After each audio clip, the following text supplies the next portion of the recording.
ಅವಾಗಿಂದನೂ ಕೂಡ 2011ರಿಂದ ನಾವು ಮೆಂಬರ್ ಆದಾಗಲೂ ಕೂಡ ಈ ಭಾಗದ ಸಂಪರ್ಕ ನನಗಿದೆ. ಹಾಗೇನೆ ಈ ಪಂಚಾಯಿತಿ ವ್ಯಾಪ್ತಿನಲ್ಲಿ ಶಿವಮೊಗ್ಗ ಜಿಲ್ಲೆಯಲ್ಲಿ 1990ರಿಂದ ಈ ಕಡೆ ಇರ್ತಕ್ಕಂಥ ದೊಡ್ಡ ಜ್ವಲಂತ ಸಮಸ್ಯೆ ಅಂತ ಹೇಳಿದ್ರೆ ಬೆಳ್ಳೂರು ಮತ್ತೆ ಒಡಹೊಸಳ್ಳಿ ಈ ಗ್ರಾಮ ಪಂಚಾಯತಿಗೆ ಸೇರ್ತಕ್ಕಂಥ ಒಡಹೊಸಳ್ಳಿ ಗ್ರಾಮ, ಬೆಳ್ಳೂರಿನ ಗ್ರಾಮದವರು ಬೆಳಲೆಗೆ ನ್ಯಾಯಬೆಲೆ ಅಂಗಡಿಗೆ ಬರ್ಬೇಕಾದಂಥ ಪರಿಸ್ಥಿತಿ ಇತ್ತು. ನಮಗೆ ನಿಮ್ಮೆಲ್ಲರ ಆಶೀರ್ವಾದದಿಂದ ಅರಸಾಳ ಮೆಂಬರ್ ಆದಮೇಲೆ ಹುಂಚ ಪಂಚಾಯತಿ ಮೆಂಬರ್ ಆಗಿ ತಾಲೂಕ್ ಪಂಚಾಯತಿ ಅಧ್ಯಕ್ಷರಾಗ್ತಕ್ಕಂಥ ಅವಕಾಶ ಸಿಕ್ಕಾಗ 1990ರಿಂದ ಈ ಕಡೆ ಆಗಿರ್ತಕ್ಕಂಥದ್ದು ಆಲುವಳ್ಳಿಲಿ ಮತ್ತೆ ಐನೂರಲ್ಲಿ ಮಾತ್ರ ಹೊಸ ನ್ಯಾಯಬೆಲೆ ಅಂಗಡಿ ಸರ್. ಅದಾದ ಮೇಲೆ ಇಡೀ ರಾಜ್ಯದಲ್ಲಿ ಪ್ರಥಮ ಬಾರಿಗೆ ಒಂದು ಗ್ರಾಮ ಪಂಚಾಯಿತಿಯ ಕಟ್ಟದ ಒಳಗಡೆ ನ್ಯಾಯಬೆಲೆ ಅಂಗಡಿ ಏನಾದ್ರು ಕೊಡಿಸಿದ್ರೆ ಅದಕ್ಕೆ ನನ್ನ ಪರಿಶ್ರಮ ಮತ್ತೆ ಹರ್ತಾಳ್ ಹಾಲಪ್ಪನವ್ರ ಪರಿಶ್ರಮ, ಜ್ಞಾನೇಂದ್ರ ಅವ್ರ ಪರಿಶ್ರಮ ಇದೆ ಅಂತಕ್ಕಂಥದ್ದನ್ನು ಅತ್ಯಂತ ಹೆಮ್ಮೆಯಿಂದ ಹೇಳ್ತೇನೆ. ಒಡಹೊಸಳ್ಳಿಗೆ ಇವತ್ತೇನು ಅವರು ಹೆದ್ದಾರಿಪುರಕ್ಕೆ ನ್ಯಾಯಬೆಲೆ ಅಂಗಡಿ ಹೋಗೋಕ್ಕಿತ್ತು, ಒಡಹೊಸಳ್ಳಿ ಜೀರಿಗೆ ಮನೆ ಆ ಭಾಗದವ್ರು ಎಲ್ಲರೂ ಕೂಡ ಹತ್ತಿರದಲ್ಲೇ ಒಂದಿನದ ಕೂಲಿಯನ್ನ ಬಿಟ್ಟು ಹೋಗ್ತಕ್ಕಂಥ ಪರಿಸ್ಥಿತಿ ಇತ್ತು. ಆಮೇಲೆ ಬಸ್ಸಿನ ವ್ಯವಸ್ಥೆ ಇಲ್ಲ. ಇಂಥ ಪರಿಸ್ಥಿತಿಯನ್ನು ಮನಗಂಡು ನೀವೆಲ್ಲ ಕೊಟ್ಟಿರ್ತಕ್ಕಂಥ ಅಧಿಕಾರದ ಸಮಯದಲ್ಲಿ ಒಂದು ಒಳ್ಳೆ ಕೆಲಸ ಮಾಡಿದ್ದೀನಿ ಅಂತಕ್ಕಂಥದ್ದು ನನಗೆ ತೃಪ್ತಿ ಇದೆ. ನಮ್ಮ ಯುವಕರ ಸಹಕಾರದಿಂದ ಅಧಿಕಾರ ಇರ್ಬೋದು, ಇಲ್ಲದೇನೆ ಇರ್ಬೋದು, ಹೋರಾಟದ ಮುಖಾಂತರ ಈ ಭಾಗದ ರೈತರಿಗೆ ಕಷ್ಟದ ಸಂದರ್ಭಗಳಲ್ಲಿ ಅಸಹಾಯಕರಿಗೆ ರೈತರಿಗೆ ಧ್ವನಿಯಾಗ್ತಕ್ಕಂಥ ಕೆಲಸವನ್ನ ಪ್ರಾಮಾಣಿಕವಾಗಿ ನಿಮ್ಮೆಲ್ಲರ ಯುವಕರ ಸಹಕಾರದಿಂದ ಮಾಡ್ತಾ ಇದೆ ಅಂತಕ್ಕಂಥದ್ದು ಅತ್ಯಂತ ಹೆಮ್ಮೆಯ ಸಂಗತಿ.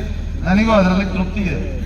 ಇಷ್ಟಕ್ಕೆ ನಾವೆಲ್ಲರೂ ಕೂಡ ಸುಮ್ಮನೆ ಆದರೆ ಆಗೋದಿಲ್ಲ. ಮುಂದಿನ ದಿನಗಳಲ್ಲಿ ಈ ಒಂದು ತಾಲೂಕಿನಲ್ಲಿ ನಾವು ಹುಟ್ಟಿ ಇಡೀ ನಮ್ಮ ರಾಜ್ಯದಲ್ಲಿ ಅತ್ಯಂತ ಉದ್ದನೆಯ ಕ್ಷೇತ್ರ ಆಗಿರ್ತಕ್ಕಂಥ ಹೊಸನಗರ ಕ್ಷೇತ್ರ ಇವತ್ತಿಲ್ಲ. ನಮ್ಮ ಪರಿಸ್ಥಿತಿ ಏನಾಗಿದೆ ಅಂದ್ರೆ ಹೊಸನಗರ ತಾಲೂಕಿಗೆ ಅರ್ಧದ MLA, ಸಾಗರದಿಂದ ಅರ್ಧ, ತೀರ್ಥಹಳ್ಳಿಯಿಂದ ಅರ್ಧ. ಈ ಅರ್ಧ MLA ತಗೊಂಡು ನಾವು ಇರ್ತಕ್ಕಂಥ ರೈತರ ಕಷ್ಟ ಯಾರು ಕೇಳೋರು? ಯಾರೇ ಒಬ್ಬ ಜನಪ್ರತಿನಿಧಿ ಆದನು ಯಾವ ಹೆಡ್ ಕ್ವಾರ್ಟರ್ಸ್ ಇರುತ್ತೋ ಆ ಹೆಡ್ ಕ್ವಾರ್ಟರ್ಸ್ ಬಗ್ಗೆ ಮಾತ್ರ ಗಮನ ಜಾಸ್ತಿ ಕೊಡ್ತಾರೆ. ಅದು ಸಹಜನೂ ಕೂಡ, ಅವ್ರು ತಪ್ಪು ಅಲ್ಲ, ಯಾರೇ ಜನಪ್ರತಿನಿಧಿ ಆದ್ರು. ನಾವು ಏನಾಗಿದ್ದೀವಿ ಅಂತ ಹೇಳಿದ್ರೆ ಈ ಒಂದು 2 ಹೋಬಳಿ ಈ ಕಡೆ 2 ಹೋಬಳಿ ಆ ಕಡೆ ಸೇರ್ಕೊಂಡಿರೋದ್ರಿಂದ ನಮ್ಮನ್ನ ಅಲ್ಲಿ ಗಣನೆಗೆ ತಗೊಳ್ತಕ್ಕಂಥ ಪ್ರಮಾಣ ಅತ್ಯಂತ ಕಡಿಮೆ ಆಗ್ತದೆ. ಈ ಒಂದು ಶರಾವತಿ ಮುಳುಗಡೆ ಇರ್ಬೋದು, ಡ್ಯಾಮ್ಗಳನ್ನ ಕಟ್ಟಿ ನಾವು ಮುಳುಗಡೆ ಆಗಿ ಜನಸಂಖ್ಯೆ ಕಡಿಮೆ ಆದ್ವಿ. ಬೆಂಗಳೂರಂತ ಸಿಟಿಗೆ 28 ಜನ MLA, ಅದು ನಮ್ಮ ಹೊಸನಗರ ಕ್ಷೇತ್ರ ಇದ್ದಷ್ಟು ಉದ್ದ ಇಲ್ಲ ಕಿಲೋಮೀಟರ್ನಲ್ಲಿ. 28 ಜನ MLA ಇದ್ದಾರೆ. ಈ ಕ್ಷೇತ್ರಕ್ಕೆ ಒಂದು MLA ಇಲ್ಲದೆ ಇರತಕ್ಕಂಥದ್ದು ಅತ್ಯಂತ ಶೋಚನೀಯ ಸಂಗತಿ. ಮುಂದಿನ ದಿನಗಳಲ್ಲಿ ನಾವೆಲ್ಲರೂ ಕೂಡ ಯುವಕರು ನಮಗೆ ಬೇಕಾಗಿರ್ತಕ್ಕಂಥ ನ್ಯಾಯವನ್ನ, ನಮಗೆ ಬೇಕಾಗಿರ್ತಕ್ಕಂಥ ಹಕ್ಕನ್ನ ನಾವು ಹೋರಾಟದ ಮುಖಾಂತರ ಪಡ್ಕೊಳ್ಬೇಕೇ ಹೊರತು ಸುಮ್ಮನೆ ನಾವು ಮನೆ ಕೂತ್ರೆ ಬರೋದಲ್ಲ. ಯಾರು MLA ಆಗ್ತಾರೆ, ಯಾರು MLC ಆಗ್ತಾರೆ ಅದು ಪ್ರಶ್ನೆ ಅಲ್ಲ.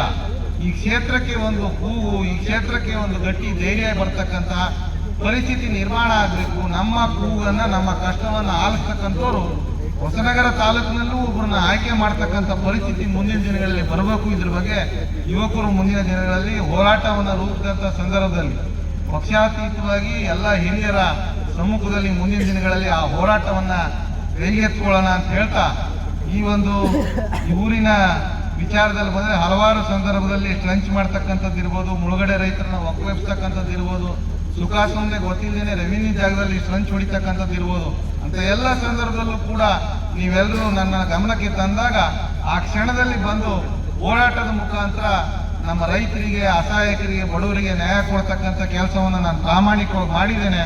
ಅದಕ್ಕೆ ನಿಮ್ಮೆಲ್ಲ ಯುವಕರ ಮತ್ತು ಹಿರಿಯರ ಆಶೀರ್ವಾದ ಕಾರಣ.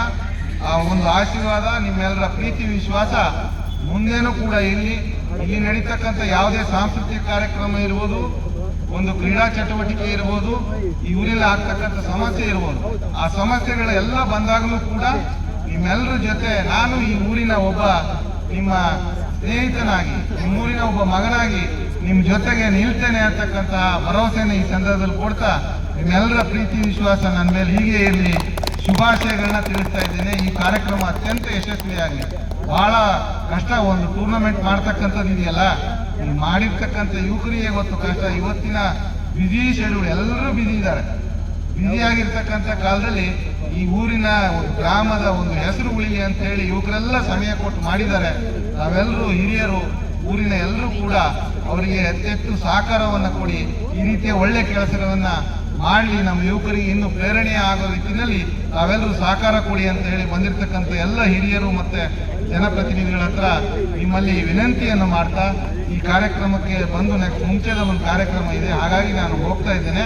ಮುಂದಿನ ಕಾರ್ಯಕ್ರಮವನ್ನು ಅರ್ಗ ಜ್ಞಾನೇಂದ್ರ ಅವರು ಮತ್ತೆ ಗೋಪಾಲಕೃಷ್ಣ ಬೇಳೂರವರು ಬರೋರಿದ್ದಾರೆ. ಈ ಕಾರ್ಯಕ್ರಮ ಅತ್ಯಂತ ಯಶಸ್ವಿಯಾಗಲಿ ಅಂತ ಹೇಳಿ ಮನಸ್ಪೂರ್ವಕವಾಗಿ ಶುಭವನ್ನು ಹಾರೈಸಿ ನನ್ನ ಮಾತನ್ನು ಮುಗಿಸ್ತೇನೆ. ಜೈ ಹಿಂದ್. Thank you.